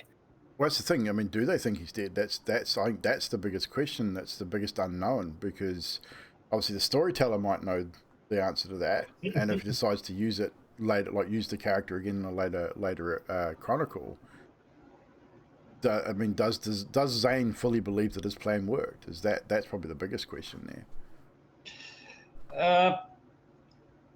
Given his paranoia, no, he probably doesn't think it worked. So then it begs the question: where does Zane go after that? I mean, obviously he's attempted to fake his own death. Well, with that, as far as he's concerned, that'll throw him off his trail for the time being till he can get something else sorted out, something that's a little bit more permanent than. So is he going to what he stay in the threw city, together. or is he going to flee the city? Fuck no. He's going. He's not. Yeah, it's weird. Reading about server farms and all that, so he's thinking, he might set up in a server farm. Because I think the city was pretty much in lockdown, wasn't it? The myriad locked down the airports, obviously probably locked down the port. She basically had eyes and ears. That first night she came back and found out what Marco had been up to before she laid to rest for her first evening or ready for the morning. She basically said, right, anyone who has a ghoul, they need to be on every airport, every exit, and we are just stopping Kindred from leaving. So if they try to get their ghouls to pack them up and leave them through the day, we'll catch them. If they, we want every Kindred in town here. And she basically just got a hold of all Camarilla from everywhere in Australia and says, this is what's happening. We're going to war. Put everyone down. So that Zane obviously had plans to get out of the city, which would not have been easy at that point. But he's also pretty handy with keeping himself hidden too. So with the fact that he faked his death, that basically he was that puts a smoke screen up, having people guessing whether he is or isn't, and that securing his exit. Yeah, more or less. Cool. Because obviously there's a blood hunt out for Zane Rivera, Peregrine Pip Elliott, Echo Munro, Aaron Tomic as well was the other. Correct. Now to Jackson, obviously Jackson. Initially, at the start of the end of that last episode, Jackson had made preparations to attempt to leave the city and actually leave the country, in fact, and head to Chicago, where his sire is located. Which I believe he could have done it with a private aircraft, like a private helicopter, private aircraft. He may have gotten out of the city, possibly, who knows. But once he realized, and this is where the thing, I had, me as a player, I had no idea what Jackson was going to do at that point. The intention when I started was to leave the city. Then once the storyteller goes, well, when you sent the dude to the Haven saying, okay, the airports are locked down, like, no one's getting out of the city, like, this shit has hit the fan. That's when my mind started going, okay, what will Jackson do? Would he run, or would he do what he intended to do in the first place, which was after attempting to remove Echo from the city with the explosives. He had always fully intended taking the information that he had, as much of it as circumstantial as it was, and taking that to the council and saying, this is what I've done, this is why I've done it, do with me what you will, kind of thing. So once he was on the road, had that information, he thought, nah, fuck it. He's got to go to Elysium and talk to the council or find out what's going on, and then literally put himself out there, because as far as he's concerned, he's done nothing wrong. He's not once worked against the Camarilla in the entirety of the 3 seasons. He'd been offered to join the Anarchs. Obviously, he wasn't directly offered to join the Sabbat, but it was definitely heavily implied. And probably would have been, that offer probably would have been made at some point, depending on circumstances, perhaps. I think Phillips pretty much had that out there for everyone. Yeah, definitely. I mean, it was definitely heavily implied. I mean, it wasn't direct, but it was definitely heavily implied. And obviously Jack screwed up the meeting with the Thin Bloods by not turning up. That was a slip up on my part, but it kind of worked with the story anyway. And the fact that Jackson hated the Thin Bloods through and through, so it kind of played into that quite well. So returning back to Elysium and essentially doing exactly that, just throwing himself on the mercy of the council, saying, okay, well, this is the information I've had. I can get more. I want to be here working towards the same goal. He was Camarilla all the way. And in fact, now that he's had a taste of being sheriff of Melbourne, that is where his goal lies. He wants to gain that notoriety back with Mary Wade and do everything he can do to help her, regardless of how pissed off she is at him. Because as far as he's concerned, he's not once worked against the Camarilla. He knows he's breached the masquerade the previous evening, specifically, by having his face on camera, but he's willing to take those hits too. So, as far as he's concerned, the reasons behind it were warranted, and he'd be fully open about it to the council and to Mary Wade, and accept whatever punishment she gives out. If she decides that it's punishable by final death, and he'd accept that, as much as it would piss him off. He'd definitely take it, because that's just who he is. He was Camarilla from day one. He was never ever going to turn on the Camarilla. And I made that decision before we started the chronicle. It was like, nah, I'm going to stick this right the way through. I don't care who's what. But she definitely, it's one of those scenarios where, you and because of your Primogen and your Justicar were defending you too, and what you just said was correct. So she definitely would take that into account. I thought about that after we played that scenario out. She would utilize, because everything the hounds did, they did properly and well. There's no doubt about that in any of the NPCs' minds that I was playing.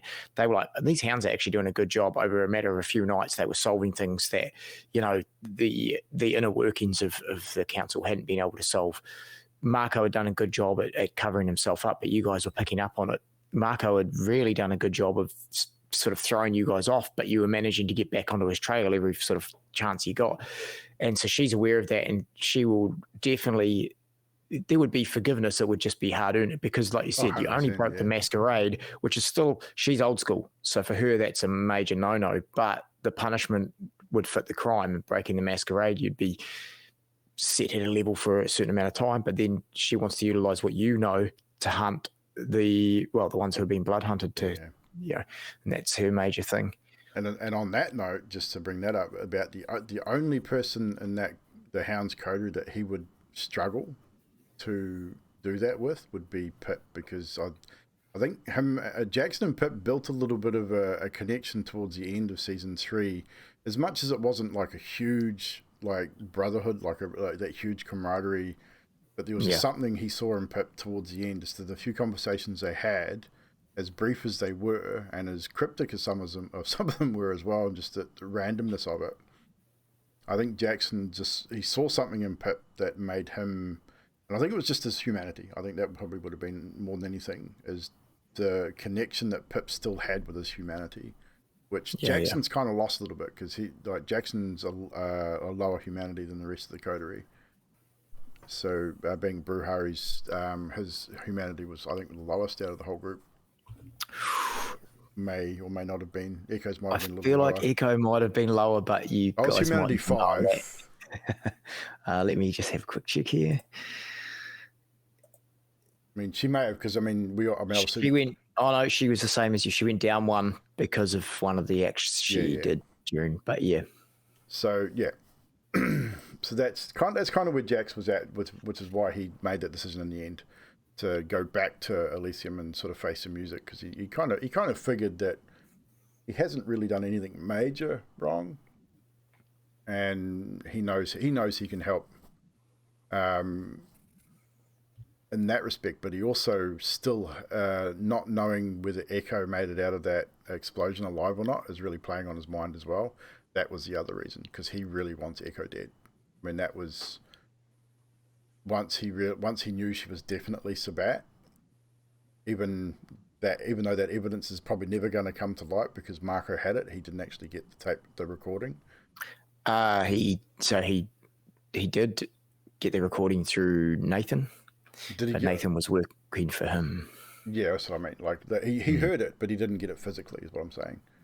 Right. Yeah. I definitely heard. Jackson heard the evidence, but no one else will hear it, because Marco had it, the physical copy of it. and he didn't get that. If he'd gotten that physical tape or that flash drive or whatever it was that it was played, then it may have been a little different. But now that the blood hunts, now that the blood hunt's been issued, it's the moment that Mary Wade mentioned Echo's name, the blood hunt, that was it. Jackson was like, "Yeah, I'm all over this. I want to be a part of that." And Zane, he wouldn't have any hassles hunting down and taking out either. To be fair, there was no. Sorry, Zane, there was no real connection there between Zane and Jax. Pip would be the only one he'd struggle with, but he'd probably still do it. And more so to save Pip than for the point of actually taking Pip out, because he knows that Mary Wade's not going to back down on that. He was side outside of the masquerade, so there's no way she's going to back down on that blood hunt. And I think Jackson would rather do it than have anyone else do it. Or at the same time, he'd make sure that it was harder to find him, potentially. Maybe. I don't know. If he could. Nice. That was one thing I was wondering, and I suppose part of it would have been dice rolls anyway, but if Pip had thrown himself on the mercy of the Camarilla and Mary Wade, whether that would have made any difference or whether his situation was such that his option was death. Now, it's a tough one because Mary Wade, for me, she was 100% old school, and she was couple of 3 weeks, 4 weeks with the SI being treated like absolute garbage because of wrongdoings within the kindred. So her standpoint on it was pretty hectic. However, you're right, it would have been down to dice rolls. There would have been something that you could try and convince her with, and definitely being a Malky, she knows obviously the kindred work together. She knows what skills Malkies can bring to the table. And with your visions, which you were having quite a few of, you were forcing them quite well towards the second season, third season there. I think, had you convinced her, it would have 100% been dice rolls, but had you convinced her, she would have had a use for you. But it would have been like a under lock and key type use, very much like the Scourge scenario. Mm-hmm. Which is it's definitely something Jackson wouldn't have wanted for Pip, because that's a lot. Pip would have been destroyed going into that situation. I don't think Pip would have handled it too well. Yeah, social isolation. Well, I mean, would he been better off doing that, or in the current situation he's put himself in? I mean, he's literally put himself in the lion's den with an intent on killing a high-ranking Sabbat leader, or someone higher up in the Sabbat, trying to hide that information from people that can potentially read his mind. How does Pip? Because I know there was discussions that Pip was feeling close to Echo's character, Yanti's character Echo. How does Pip feel about Echo? I know he's gone to the Sabbat, but knowing what he knows now, how does he feel about Echo? I honestly am not sure, because so he had those two the touchstones or cornerstones. I can't remember which one it is. Yeah. But, one of them is knowledge is power, which he gets from his father, and the other one is lead with kindness, which he gets from Sam. And Echo has always been kind to him, and she never really, to his knowledge, put him in a situation where he would be hurt by her actions. So, and he sort of reached out to her to try and protect her from Jackson without sort of saying, hey, Jackson's put a whole bunch of bombs in your car, you better not fucking get in your car. Like, he's very cryptic about it, and he hoped that maybe she'd read that message and get the gist of it. So he doesn't. She got the message but didn't get the gist. That was the unfortunate thing. It actually brings up another question from me too. I think I know the answer already, but I'm going to ask it anyway. So I don't think he trusts that she'll agree to get him out of there, which is what he wants. But I don't think there's any sort of animosity at the point he's at now. Whether that changes or not is another matter. So yeah. I mean, in no way did the Sabbat come across for me as I tried to portray when I was playing Sabbat NPCs. they didn't come across, or they didn't try to come across as anything more than kind. 90% of the time, I felt like this about, in our game at least, definitely they were what they were doing. They weren't keeping it a secret. They worked out of a church, things like that.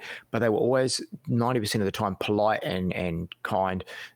Only the odd things they did against the Camarilla, probably could be seen as dark. Yeah, I think about the only time any of those characters really showed their true colours was Echo's sire talking to her specifically about what was happening with her, like what she was doing. Like he had that aggressive tone, clan v clan sort of stuff. It was a very, I think it was that one conversation towards the end of this season, I think it might have been, or early last season. There was one conversation that he had a really aggressive sort of tone with her, and that was about the only time.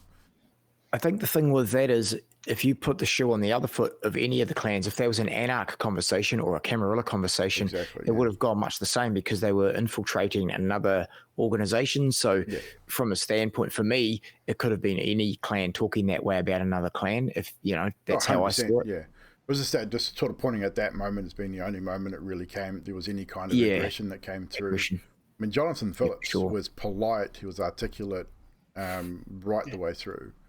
And it did make it really difficult to hate them, because it was like, well, there's nothing really to hate against these guys. And everything he said, I tried to make it as truthful as possible about what they thought. I was doing a lot of reading on the Sabbat and what they thought of the other clans, and just trying to portray that, what he said was the truth for sure. So back to the question I had in regards to the explosion with Echo. I know I know she survived. A, how badly was she hurt? And B, was it a dice roll? Was it the dice roll that she surved? Yes. To be the dice roll. Me, Sean, in our home game, I roll everything in front. Yeah. And so everything now I can't roll in front in this sort of game. It's a bit tricky, but I do everything by dice roll, and I record it on my sheets. So, and I've got it right here. So she had to roll a wisdom check after Pip's message, which she failed. The check had to be a 2, and she only rolled a 1. And then as far as the damage was concerned, she had some pretty intense abilities too. So yeah, well, she only had a total health of 5, and with those bombs, she had to make a roll of. So basically, quick reflexes. She was able to use her ability, which is the Black Cloud, which actually takes oxygen out of the air. So she had to roll a secondary willpower to be able to activate it during a bomb going off, with fire going off, which she passed the second one. And then her ability smothered the fire, and she took 4 aggravated damage, leaving her 1 health slot left. She was very pretty bad. That's cool though. I kind of expected that, because I knew as a player, she killed your entire team. Yeah, I kind of figured that too. I knew that she had the smothering, because she'd used that at Elysium when Aaron brought the explosive in. So that was about the only thing that I thought, if she does that, then this could be a really bad idea. But I knew she'd be hurt at least. So behind the scenes, Evil got a hold of me and said, "Hey, Jax doesn't trust Echo at this point in time." Because how long ago was that? That was back at late season 2. It was season 2 somewhere. Yeah, easy. Probably early, sort of mid to late season 2. It was a lot. It was might have been around the time where they decided to kill. It was just after the Sophia Hall was killed. Sophie Hall, that's right. And you were sort of thinking, well, that was sort of unprovoked and out the gate, and you said you didn't want to blow her up. You just wanted to put the bombs on every car that she could possibly be seen with. So your team trailed her, team of Nosferatu trailed her. And once again, it was all dice rolls, whether they found how many cars and whatnot, and set up bombs under each one of her cars. And they had to make them old school because she affects technology. Yep. And basically we had a text message that would set them off, and which car was which. And sort of, it was a very, everything had to be done like on old flip phones, because she could affect normal phones. It was just one of those things that we had discovered throughout, noticing what she affected as you guys had discovered the character. And so once we spoke about that, I had a lot of dice rolling behind the scenes. And so I had rolled for her way back then. And then when it came up, had to roll again because I thought it's too long ago. She's leveled up. So I made a second series of rolls to make sure. Well, because I mean, the explosives were on the vehicles for a long, not long period, probably days or a week or 10 days or whatever. So there is every chance that they would have been discovered too. So that was one thing. Which I was rolling for Sam's vehicle checks as well behind the scenes. Yeah. He was just doing investigation awareness every time that he was driving a vehicle with hers. So once again, he's only a ghoul / human, so he didn't have a lot of the dice pool, and he just never managed to discover them. Which was a cool thing. It made for a really good sort of attack sequence at that point, you know. And here's another question for the storyteller. How integral to the story was the sword that Van Diemen wanted? And if we'd gotten that sword for him, how much difference do you think that would have made to the information we had? Massive. Yep. So I can tell you right now, because you have that information already, if you had have given Van Diemen the sword, you would have known exactly what Marco was up to. Yeah. He would have given you Marco, he would have given you Nathan, and he would have given you Marco's background. That's what I kind of thought. Yeah, it was for me, that was an integral part of the story to flip you guys on the way that, okay, you're now hunting Marco, and or you're going to talk to him, because like I say, in my mind, when I wrote it, it was like, well, it's kind of, and here's a bit of backstory for Marco for you that we haven't revealed, but it's not that important. I can reveal it now. He was also working for the SI. So, well, that'd be how he got Mary Wade captured. Yep, correct. Him and Jenny were of the same vein. They were both brought into the Kindred world and absolutely despised it. That's why when Jenny was saying to you guys, she doesn't care about you lot. She doesn't care if she dies. She hates what she is. He was exactly the same. He was following Leslie Taylor because he's like, hey, this guy should be dead. I've seen this guy that looks like the guy that killed my dad, X amount of years ago. He's supposed to be dead. And then, and his story was true, how he got turned kindred. That was all true. But the idea was, okay, now I've got a way to get close to this guy. I understand this world of darkness. I'm going to take him from the inside out. Yeah. And, his mother, basically he was just showing honor for his now dead mother, but basically saying, Mum, I won't rest till this Leslie Taylor guy is done. And that was his whole idea. Yeah. So basically him and Jenny were working with the SI, and the SI had no intention of letting them live once they'd done their duty. So the bombs that initially went off in the building were the SIS. How did they get in there? They were let in by Marco through secret doors. Yep. Kind of figured that. However, Billy was working with Echo. Yeah, so William Chopin was also involved with Marco as well? Correct. Him, William, and Nathan were all in it together. I kind of figured that, the Billy working with Echo and not being a part of the story as a whole, I figured that one out pretty early on, which is why I stopped focusing on Billy.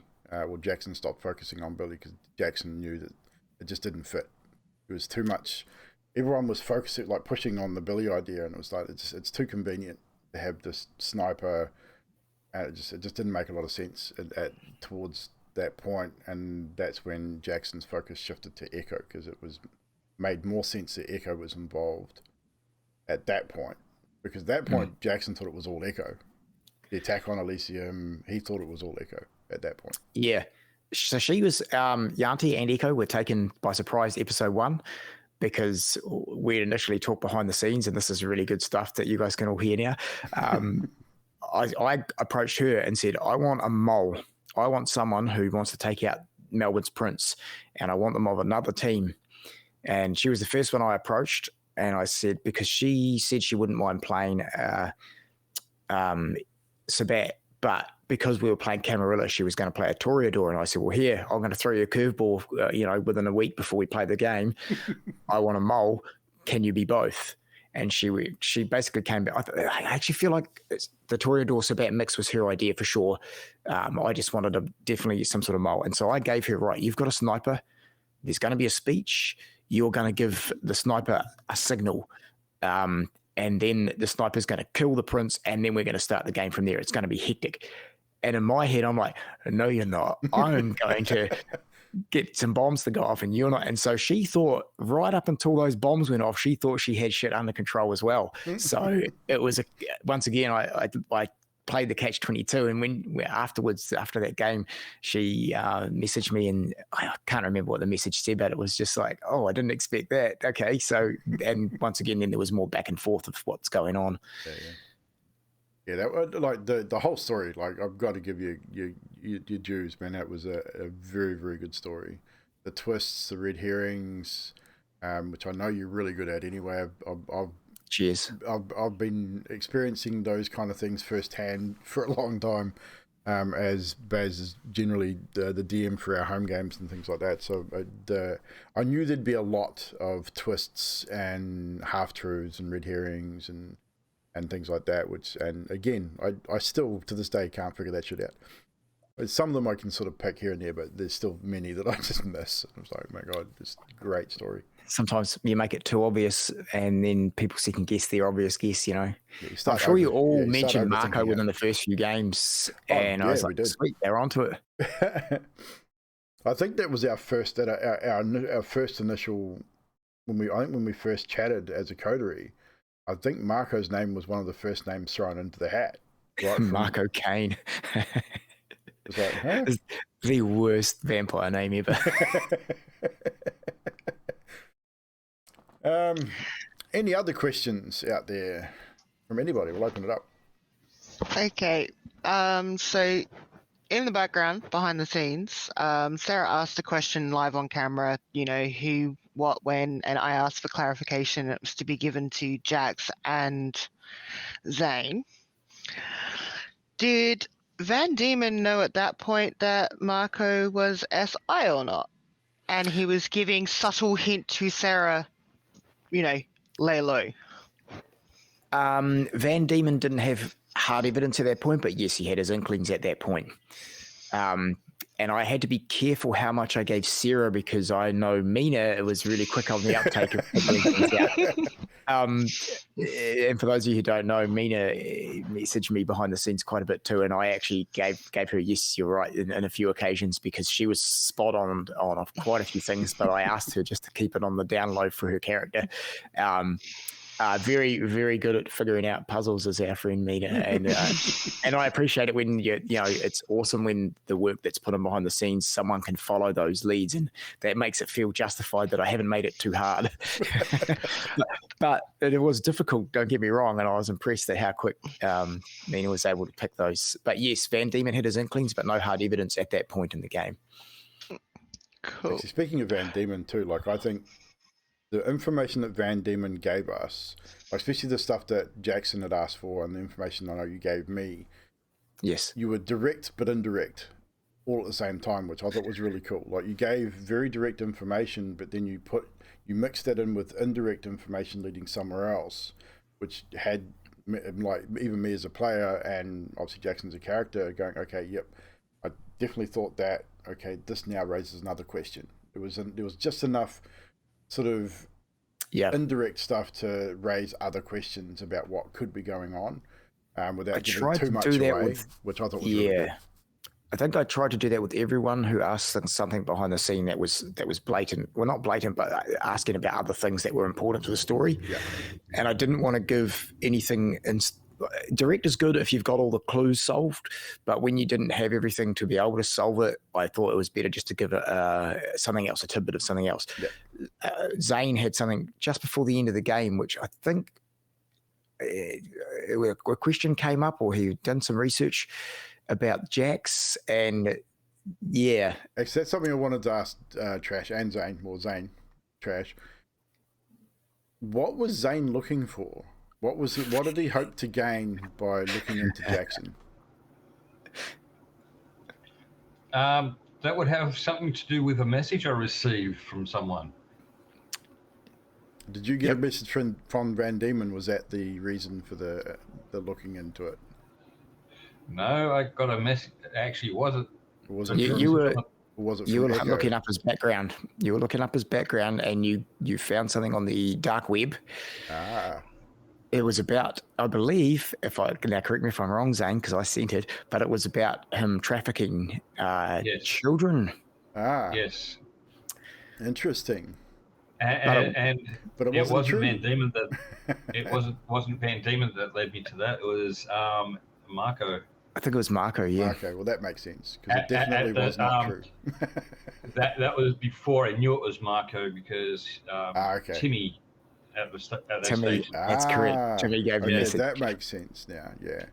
So knowing that Marco works for the SI, Marco was trying to get rid of anyone who was on his tail. That is how that worked. And he was sense. Like, basically, anytime you looked up anything about Jax or any of the characters, SI had fake files on them. And depending on what you roll, depending on if you got good files, fake files, or both. Interesting. And in that case, I was hoping that Zane would mention something that would set Mina off.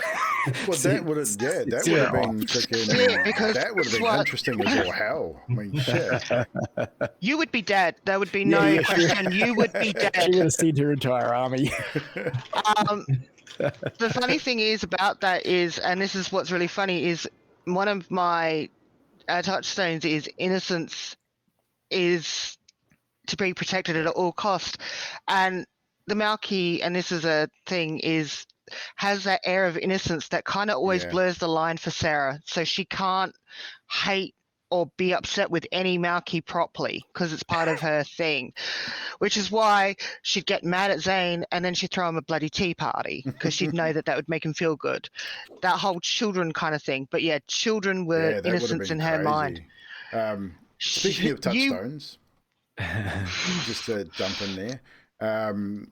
Okay, so touchstones for Sarah was obviously the innocence above all else, or to be protected at all costs. Pip, your touchstone, you touched on that, was knowledge is power. Knowledge is power and lead with kindness. Zane, what was Zane's touchstones? Because that's something that's quite interesting to me. You look it up. Well, while you're looking that up, Jackson's touchstone, his main one was loyalty above all else. So that, and he remained true to that right from the day one as being part of the Camarilla. But and his personal conviction, like his conviction or his tie to his humanity, was his family, like his human family, still existed within Melbourne, within Australia, not so much Melbourne. And his brother's grandson lived in and around the Melbourne area, which he used to watch frequently. So he still had that humanity tie, but it was not as strong as obviously others with a higher humanity. So Zane, what was your touchstones? So touchstones, convictions. So shop assistant family. So that's where Taz came into it. That's where Tazzy came into it, yeah. I control the net. It kind of fits. Baz, have you got the others touchstones there by any chance? I do. The only one who didn't have anything listed was magic, but I do have the others here. So we have Aaron. Aaron's touchstones: never snitch, respect others, and demand respect was his main. And he had an old neighbor, which he mentioned actually looked after his dog, his old neighbor called James. And then obviously his Crimson Skeletons members, anyone in the motorcycle club was one of his touchstones. Cool. Yeah, I kind of figured I remember him talking about his old neighbor. Yeah, because that's why he used to leave his dog with him. Because this is one of the few that he trusted and he lived around for a while. Echoes is she had an old friend in a nursing home who knows her, which was Peggy. Peggy, definitely. Her assistant, who didn't judge her, who she helped out of a stretch way back in the day. One of hers is better to reign in, it's a conviction, this one, better to reign in hell than serve in heaven. That seems seems applicable. And what doesn't kill you only makes you stronger. Seems fair. That was all her main ones there. And yeah, so unfortunately, Isaac's character sheet didn't have any listed. I'll just check he gave me a bit of a backstory too. Isaac.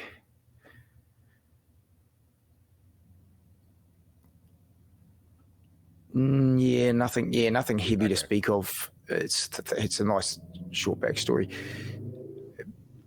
No, he was dedicated to the pretty much. I figured that. Didn't really have anything listed as a major touchstone or conviction there. Oh, so just to point mine out, it was actually never expose children to violence, Okay. which is a big one, which is the innocence kind of leading into that. Slavery is evil, and never forget the past. And those are the 3 that she had. Cool. And one of my touchstones actually was mentioned, and that was the never forget the past one that came up. Yeah. So. Well, that's the kind of interesting thing. Like they say, the misinformation that was spread around, like put out there by Marco to try and obviously throw us off the scent and try and keep us sort of running around and chasing our tails and stuff, was really cool because I did hand the information over to Echo. What, the stuff about Jax or? Yeah. Oh, really? Interesting. So unfortunately, she didn't get a chance to use it, but that was her plan. So. Again, whether it was true or not. Absolutely. It definitely would have had an impact. Had an impact on the story, though, I dare say. At some point. It would have been a case of that was Marco's way of throwing Sarah off of him and onto you guys and vice versa. Yeah. So. Well, that's the thing. I think the main reason there were 2 reasons why Jackson never reached out to Sarah, and he had thought about it on a couple of occasions. The biggest reason was that first meeting, how that first meeting went, the fact that it was such a hostile meeting, and her walking into the Hound's Haven. I mean, okay, Zane gave that away, but it was almost the arrogance of it that she walked in there like she owned the place, and that just did not sit well with Jackson. Like, it was like, hell no, I'm in charge of this group. Why are you here? Why are you even talking to us right now? Kind of thing. Regardless of any kind of station that she had, it just didn't make any difference to him. If Leslie had said, hey, look, give her all the respect that she deserves, blah, blah, blah, would have been completely different. But because we didn't know at that point, that first meeting kind of set the tone for the entirety of their relationship moving forward. Even though there was a little bit of information sharing there at one point, it was never ever going to be anything major. And the after that, especially after Leslie was killed, he didn't know who to trust. It was just that air of mistrust across the board with everybody, because no one was, especially in the Kindred world, as we learnt playing this game, playing the Chronicle, that in the Kindred world, politics is everywhere. It's a power play across the board for everybody. They're all vying for position, vying for power, and it's just you can't trust anyone realistically. And it made it so hard to form any decent kind of relationships, even working relationships in that sort of environment, which is where Jackson found it hard because he'd come from a military background and he was always able to trust those that he worked with. So even in his own crew, he trusted most of them implicitly because he'd hand selected them. But even then, there was still some within that group that he didn't fully trust.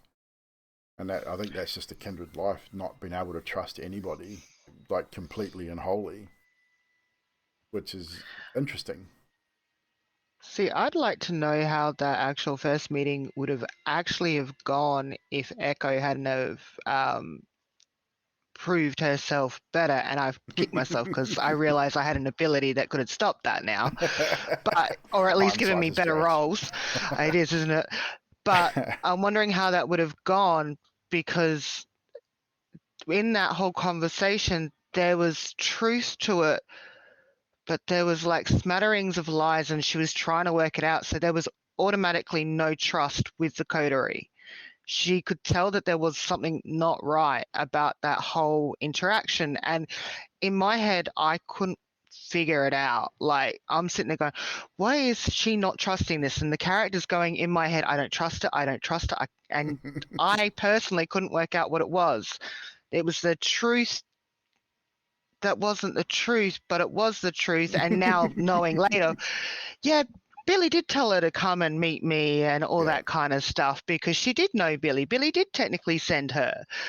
But it was that whole, what was said to her and what was said to the prince and then what was said to me didn't match up. And that was what I was sitting there. I couldn't work out what it was, but mainly the whole, she bested me bitch.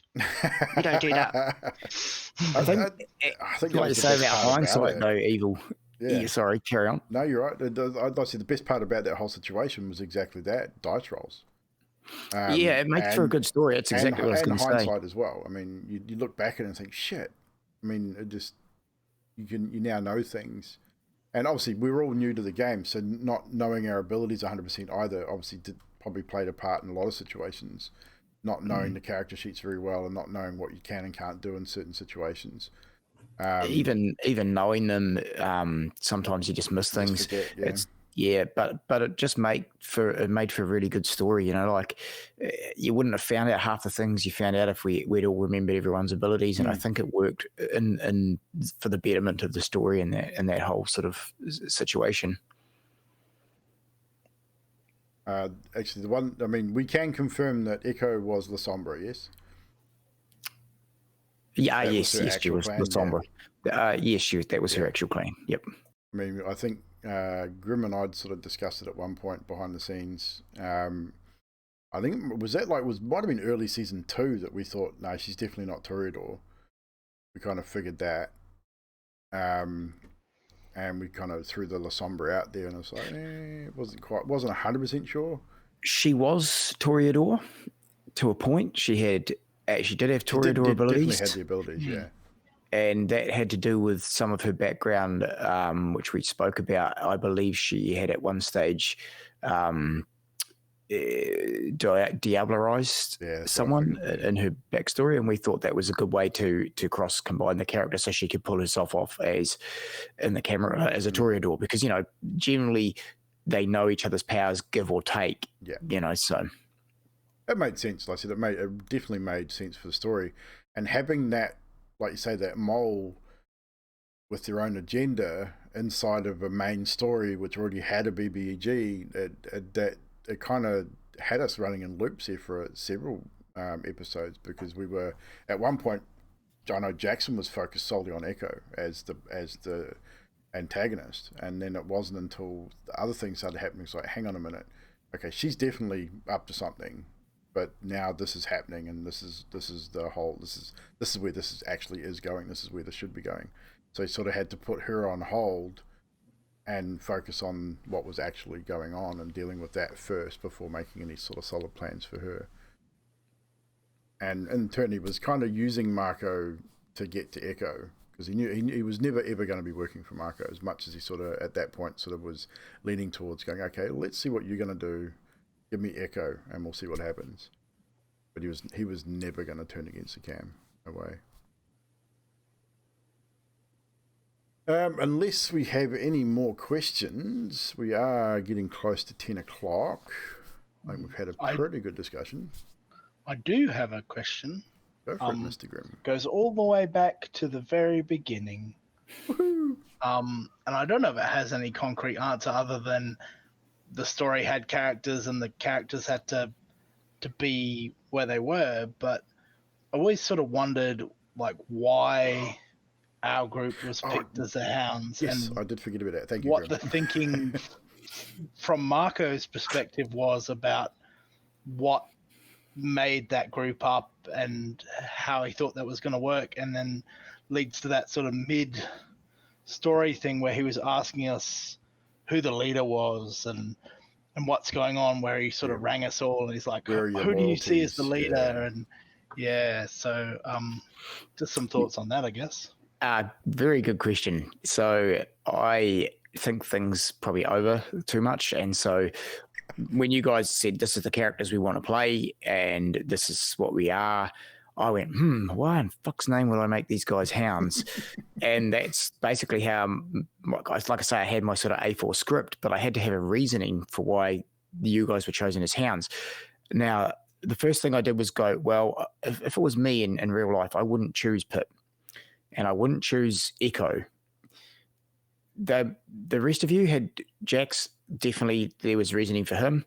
Aaron was reasoning for him and Zane was reasoning for him. And it speaks for itself. Zane's computer technology, everything they wanted. Marco was like, right, I want to set this shit up. I want people to find the trail I leave. and I don't want to make it easy, otherwise it's going to be too obvious. So I need the best of what they are doing. The security, Jax is known in the Kindred world as top of his line, and Jax Evil set that up in his backstory. Zane set his backstory up with that too. Aaron's backstory being a gangrel made it easy because he basically said, I'll just, whoever's throwing the biggest money at me and I ain't going to snitch. And I thought, okay, so he's definitely part of the hounds that Marco would choose, because the sheriff would know the kindred of Melbourne. That's how I see it. The prince would have some sort of idea, give him some dossiers and away you'd go. They'd probably even use people like Sarah to help them find, ones to help out. Anyhow, so there were two other characters there that were burned in episode 1. If you remember rightly, the bombs took them out. Those two other characters were meant to be in the crew. And Marco was like, shit, okay, didn't expect that would happen. So there's always that unknown. A bomb went off and it took out more than he expected. So he was like, okay, I know he knows a bit of Pip's background because of what happened. He knew about Louisa and he'd actually helped Pip in the long run as part of the backstory. Didn't want to see him killed because he'd come into this life himself in such a way that he didn't want to be a kindred and he knew what Pip was going through. So he had a soft spot for Pip. Hence why he aided Pip. And he knew what Malkavians could do, or possibly could do. And he thought, okay, well, if I put Pip there, he'll be looked after.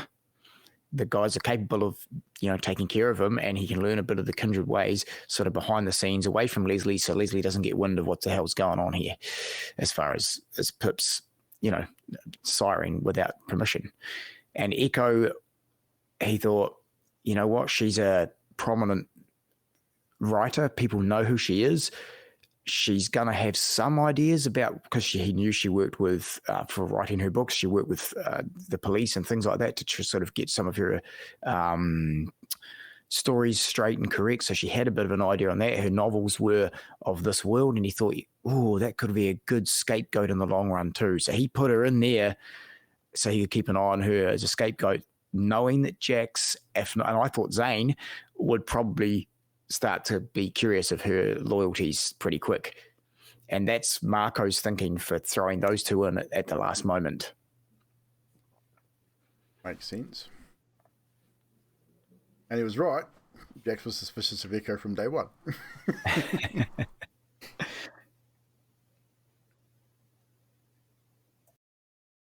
But yeah, actually, that's the thing.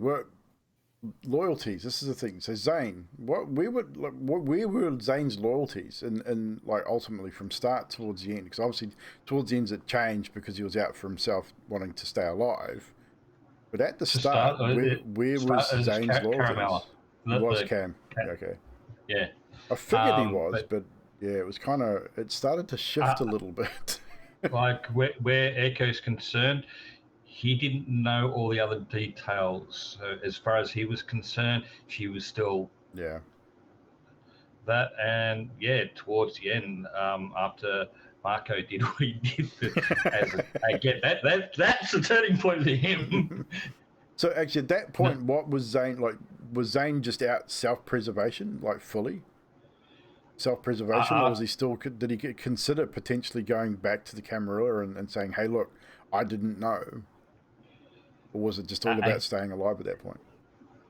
Just about staying alive because he didn't know who to trust. Fair enough. His trust was betrayed, so therefore, yeah. And we also know Sarah was Camarilla all the way. And this is the one thing I wanted to ask Grim as well. So obviously you played the youngest kindred in the group, so you were a very fresh turn, fresh embrace. Not knowing anything of the politics of the kindred world. Not really, I'd say probably not really understanding the Anarch, Sabat, Camarilla, sort of, what's the term? I can't really think. My brain's not working. But just the dynamics between those three groups. I think you played it really well because I think at one point Pip literally said, "I don't care. Like I don't understand it. I don't care." So was that? I mean, did you intend on playing that young kindred from day one, or was that something you just sort of thought about, sort of heading into it? I think pretty early on I decided that that's what I wanted to do, mostly because I built Pip based on what he did in life, like how he was in life. And I thought the more I built that, the more I thought, well, it makes sense that he's like fresh from that. Yeah. And then from there, his loyalties always went with those who were kind to him. So Marco was kind to him, and that's why he was where he was to begin with. And then it was really Echo he spent most of his time with, so he was there.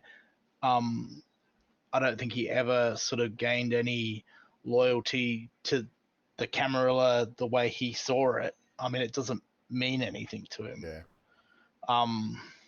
And I think if you laid it all out in front of him and explained each one the way it explains it in the book, I don't know where he would go.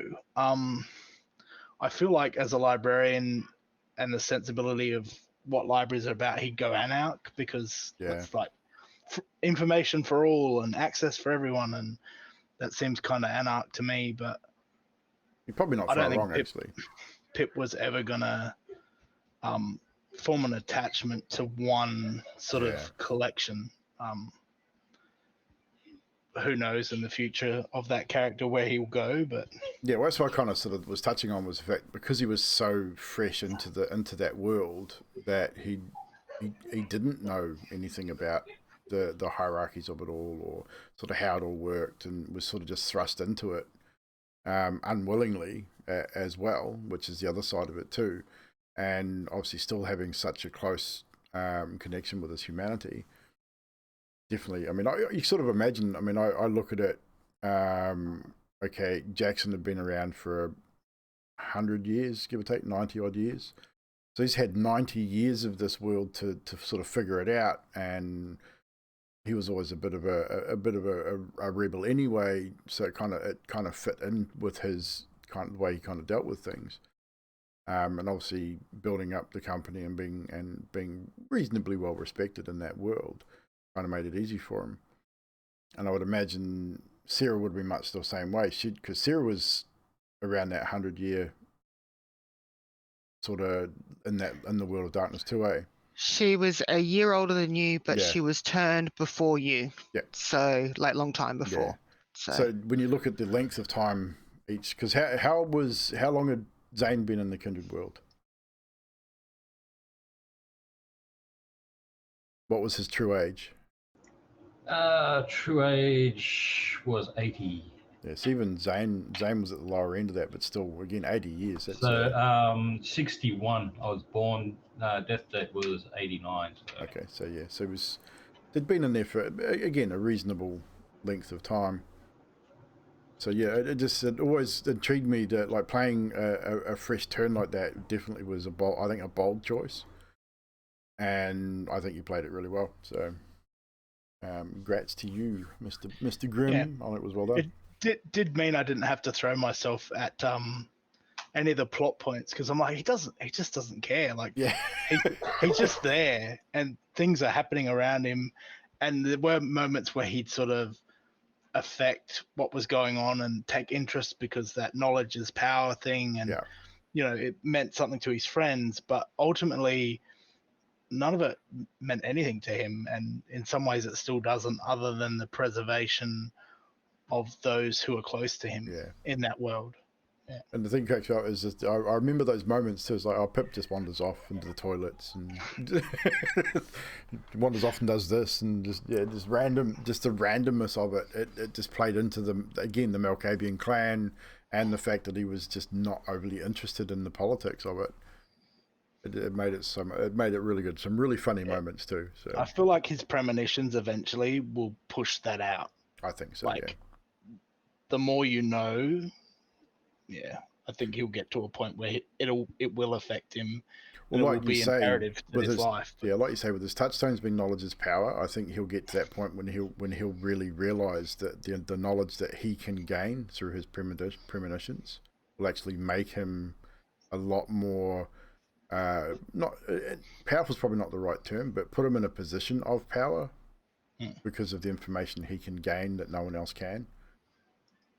So it's possible if he can survive that first year in the Sabbat. I think he'll get himself into a position where he'll be almost invaluable to them at some point, and it'll put him in a position where he can just about do whatever he wants. That's sort of where like I say, if he can survive that first year and get past that first year, I think he'll be okay. Zane, I don't think Zane's going to last 6 months with a blood hunt on him, to be fair. We'll see. We'll see. Because there's always a hacker out there that's better than you, mate. Unfortunately. Oh yeah, I fully accept that, but well, you never know. I mean, like I said, you never know. You never ever know. I mean, who knows? Merriwade might decide that Jackson's a lot more of a liability than an asset, and decide that he's not worth it the first week, and just get rid of him. There's always those possibilities, and only the storyteller can figure those ones out. Look at that grin. Okay, guys.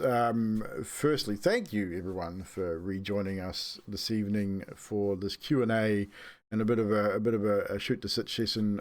Yeah, shoot the shit session. Too many S's. About our Chronicle Vampires of Melbourne, Blood and Belief.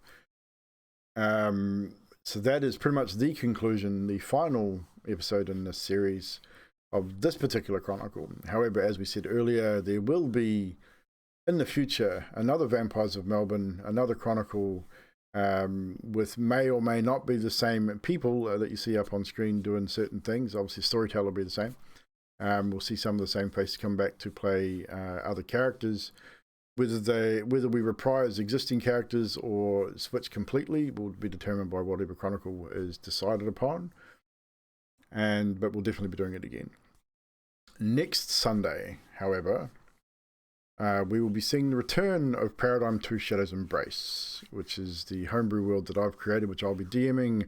You will see all 4 of these faces back on camera, playing their respective characters, LV, Dilly, Various, and Uth. You'll also see Drax, who was here earlier. The mod Drax will be coming back to reprise his role as Tolvir, the new military group of the Paradigm realm of the Dragon Scale Militia.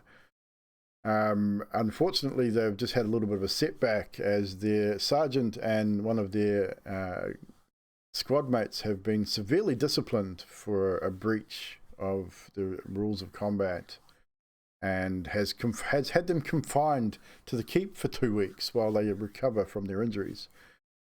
From their whipping injuries, as it turns out. So we'll definitely be back for that. We will, when we come back, do a brief story recap on that before we get into it again, just to remind everyone where we're at and what's happened. And these guys will do whatever they need to do to get back into character. Read your character sheets and do your things and your stuff. Obviously, let me know what you've been up to for that 2 weeks. A couple of people have already done so. I've got... I know Uth and Tolby will be doing a lot of recovering, but they do have 2 weeks to do some other stuff as well. More for flavour than anything else. Short of that, we'll be back tomorrow with some map stuff, and then Wednesday for Lost Mines as well. So come and join us for that. And we're going to raid somebody. Don't know who yet. Let's have a look. Night, Holly. Sweet. I'll catch everyone later too, guys. Right, Thank you very much. Cheers, buddy. Lovely chat. See you later. We're going to raid Zeit Poltergeist because they're doing Vampire Masquerade, so we'll keep the VTM thing going. We raided them last week, and we'll do it again because that's what we do. Second.